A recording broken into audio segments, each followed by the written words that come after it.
आज हम वास्तु में बात करेंगे कि अगर आप नया घर बना रहे हैं तो कौन सी चीज कहाँ आनी चाहिए। बहुत बार ऐसा होता है, लोग हमारी सर्विसेज नहीं ले पाते, उनका बजट कम होता है या अलग अलग टाइप की अपनी समस्याएं होती हैं। तो आज हम इस वीडियो के माध्यम से जानेंगे कि आप अपने घर में हर चीज को ठीक तरीके से कैसे सेट कर सकते हैं, अपने घर का निर्माण कैसे कर सकते हैं बिना किसी वास्तु कंसल्टेंट को हायर करें। अगर आप नहीं कर सकते हैं अपने घर में किसी भी कंसल्टेंट को हायर, तो आपको क्या करना है, आप कैसे अपना घर वास्तु से बना सकते हैं, बहुत ही अच्छा वास्तु के अकॉर्डिंग आप अपने घर को कैसे बना सकते हैं। इसमें सबसे पहले हम बात करेंगे मुख्य द्वार की, कि हमारे घर में मुख्य द्वार हम कहाँ कहाँ बना सकते हैं। अगर आपका कोई भी प्लॉट है, इस तरीके का आपका प्लॉट है, उसमें आपको मुख्य द्वार निकालना है, तो सबसे पहले आपको इस तरीके का 9x9 का ग्रिड बना लेना है। अपने घर का ग्रिड बनाने के बाद अगर उत्तर दिशा में आपका मुख्य द्वार आ रहा है तो उत्तर दिशा में ये 9 आपने ग्रिड बना ली, 9 पद बना ली है। ये उत्तर इधर भी हो सकता है, ये इधर भी हो सकता है, कहीं पे भी आ सकता है। ये मैंने रेक्टेंगल लिया है, आप स्क्वायर प्लॉट हो सकता है, आपका रेक्टेंगल प्लॉट हो सकता है। दिशाएं इधर भी आ सकती है, नॉर्थ यहाँ आ सकता है, तब भी यही सेम रूल लागू होगा। तो अगर नॉर्थ डायरेक्शन में आपका मुख्य द्वार आ रहा है तो आपका नॉर्थ में सबसे पहला पॉइंट आता है आपको ये वाला, पहला, दूसरा और तीसरा, ये 3 पॉइंट मिलते हैं नॉर्थ डायरेक्शन में। पॉजिटिव एंट्री के लिए मुख्य द्वार आप यहाँ पे बना सकते हैं 9 पद पे डिवाइड करके इक्वल। उसके बाद इन 3 पॉइंट्स पे आपकी मेन एंट्री आ सकती है। अगर आपका घर नॉर्थ फेसिंग है, यहाँ पर बड़े आराम से आप अपना घर का मुख्य द्वार बना सकते हैं। अब बात करते हैं पूर्व दिशा में। पूर्व दिशा में हमारे को पद नंबर 3, ये वाला पद नंबर, यहाँ से अगर काउंट करेंगे 1 2 ये 3 आएगा। एक तो ये वाली एंट्री सही मिलती है, एक हमारे को ये वाली एंट्री सही मिलती है। पद नंबर 3 और 4 एंट्री हमारे को ईस्ट डायरेक्शन में, अगर ये पद मैं यहाँ लिख दूं 1 2 3 4, ये 3 और 4 नंबर पद है। ईस्ट फेसिंग अगर आपका मकान है तो यहाँ पर ये एंट्री आपके लिए वास्तु के अनुसार बहुत ही ज़्यादा अच्छी पॉजिटिव होने वाली है। इसके बाद चलते हैं साउथ डायरेक्शन में। साउथ डायरेक्शन में हमारे को जो मिलता है, ये मिलता है ये वाला एंट्री और ये वाली एंट्री, ये दोनों एंट्री मिलती है। यहाँ पर पद अगर काउंट करूँ मैं, यहाँ पर 9 आएगा, ये 10 आएगा, 11 और 12 नंबर। ये दक्षिण दिशा में अगर आपकी एंट्री आ रही है, दक्षिण दिशा का आपका मुख्य द्वार आ रहा है, तो ये दोनों एंट्रीज मिलती हैं आपको वास्तु के अनुसार बहुत अच्छी और बहुत पॉजिटिव। अब बात करते हैं हम पश्चिम दिशा की। पश्चिम दिशा में अगर आपको एंट्री करनी है, पश्चिम दिशा का आपका मुख्य द्वार है, तो एक तो ये सेंटर वाला पद और एक इसके ऊपर वाला पद, ये 2 एंट्रीज मिलती हैं पॉजिटिव आपको अपना मुख्य द्वार बनाने के लिए। इसके बाद अब बात हो गई मुख्य द्वार की। इसके बाद आते हैं जब आप घर में अंदर अपने प्रीमाइस में, अपने प्लॉट में बिल्डिंग बनाते हैं, तो अगर आपके पास पूरा प्लॉट है, एक बार थोड़ा सा समझ लेते हैं हम।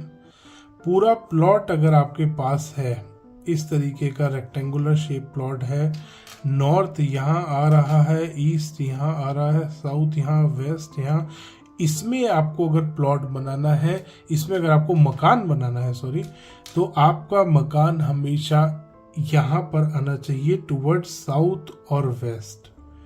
नॉर्थ में आपको सबसे ज़्यादा ओपन स्पेस छोड़ना है, उससे कम ओपन स्पेस आएगा आपका ईस्ट में, उससे कम ओपन स्पेस आएगा आपका वेस्ट में, और सबसे कम ओपन स्पेस आएगा आपका साउथ में।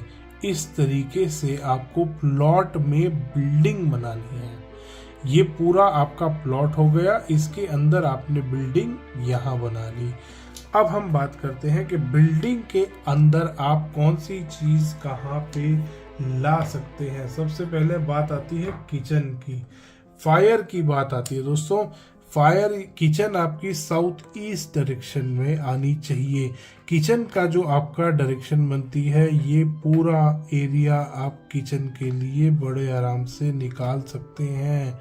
बिल्डिंग के अंदर साउथ ईस्ट डायरेक्शन ये आपके किचन के लिए सबसे अच्छी पोजीशन बनती है। अब इसमें किचन में अंदर कैसे बनाएंगे? किचन में आपकी गैस जो आएगी, इस तरीके से आप अपना स्लैब बना सकते हैं। गैस आपकी हमेशा ईस्ट वाली वॉल पे, ईस्ट फेसिंग में आएगी। यहाँ इधर जो भी यहाँ खड़े होकर कुकिंग कर रहा है उसका फेस ईस्ट की तरफ रहना चाहिए। सिंक आपका हमेशा नॉर्थ वाली दीवार पे आएगा। यहाँ पर आपका हमेशा सिंक आना चाहिए। इसके बाद चलते हैं मास्टर बेडरूम। मास्टर बेडरूम कहाँ आ सकता है दोस्तों? मास्टर बेडरूम आएगा आपका सबसे बढ़िया साउथ वेस्ट डायरेक्शन में। ये आपके मास्टर बेडरूम के लिए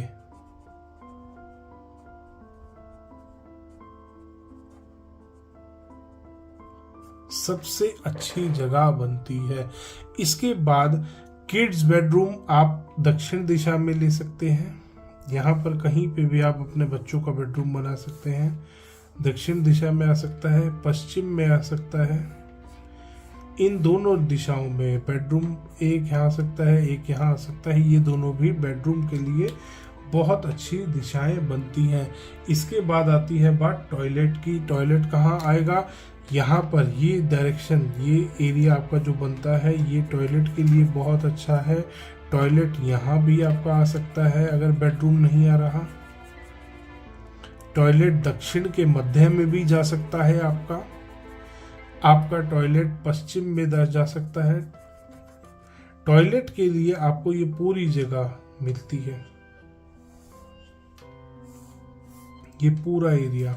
कहीं पे भी आप इस एरिया में टॉयलेट बना सकते हैं, वॉशरूम बना सकते हैं। बेडरूम के लिए हमने बताया मास्टर बेडरूम साउथ वेस्ट में आएगा। यहाँ पर कभी भी नैऋत्य कोण के कॉर्नर में कभी भी कोई भी टॉयलेट नहीं आएगा। इस वाले भाग में टॉयलेट नहीं आएगा। यहाँ पर कभी भी कोई टॉयलेट नहीं आएगा। उत्तर और पूर्व में तो वैसे भी टॉयलेट नहीं आता। इस वाले पूरे एरिया में कभी भी टॉयलेट नहीं लाना। यहाँ पे इस वाले एरिया में कभी भी टॉयलेट नहीं लाएंगे आप। इस वाले एरिया में कभी भी टॉयलेट नहीं लाना, एक चीज का खास ख्याल रखेंगे। इसके बाद आगे चलते हैं, ब्रह्म स्थान के एरिया में बात करते हैं। ब्रह्म स्थान आपका हमेशा खाली रहना चाहिए। ये जो एरिया है ये हमेशा खाली रखेंगे आप। ये ब्रह्म स्थान वाला एरिया हमेशा एम्प्टी रहेगा। यहाँ पर कोई भी चीज़ आपको कंस्ट्रक्ट नहीं करनी है। वास्तु के अनुसार बहुत ही ज़्यादा हानिकारक होता है अगर आप ब्रह्म स्थान को ऑक्यूपाई करते हैं। इसके बाद आती है स्टेयर केस की लोकेशन की बात। स्टेयर केस बनाने के लिए आपको यहाँ कॉर्नर से ये पूरा एरिया कहीं पे भी आप स्टेयरकेस बना सकते हैं। ये पूरा एरिया आपको मिलता है स्टेयरकेस के लिए।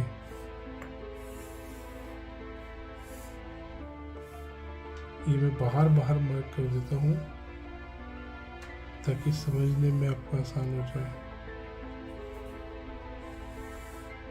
ये पूरा एरिया आपको स्टेयरकेस के लिए मिलता है। ये एल शेप पे मैंने एरिया मार्क करा है। इसमें कहीं पे भी आप स्टेयरकेस बना सकते हैं। स्टेयरकेस हमेशा क्लॉकवाइज चलेगी। जब भी ऊपर चढ़ेंगे इस तरीके से ऊपर गए, ऊपर जाके हमेशा क्लॉकवाइज आपको घूमना है। स्टेयरकेस कभी भी चाहे किसी भी दिशा में आ रही हो, एंटी क्लॉकवाइज नहीं जानी चाहिए स्टेयरकेस। एक बात का खास ख्याल करेंगे, कभी भी मैरिड कपल नॉर्थ वेस्ट में, नॉर्थ में, नॉर्थ ईस्ट में, ईस्ट में, साउथ ईस्ट में नहीं आएगा। कोई भी married couple north west, north, north east, east, south east में नहीं आएगा। कभी भी किसी कपल का बेडरूम इन दिशाओं में नहीं आना चाहिए। वास्तु के हिसाब से बहुत ही ज़्यादा हानिकारक होता है अगर इस दिशा में किसी भी कपल का बेडरूम आ रहा होता है। अब हम बात करते हैं कि अगर आपको अपने घर में बोरवेल बनाना है, आपका कोई भी अगर प्लॉट है उसमें आप बोरवेल बनाना चाहते हैं, नॉर्थ में ये वाला एरिया आपको मिलता है बोरवेल और अंडरग्राउंड वाटर टैंक के लिए।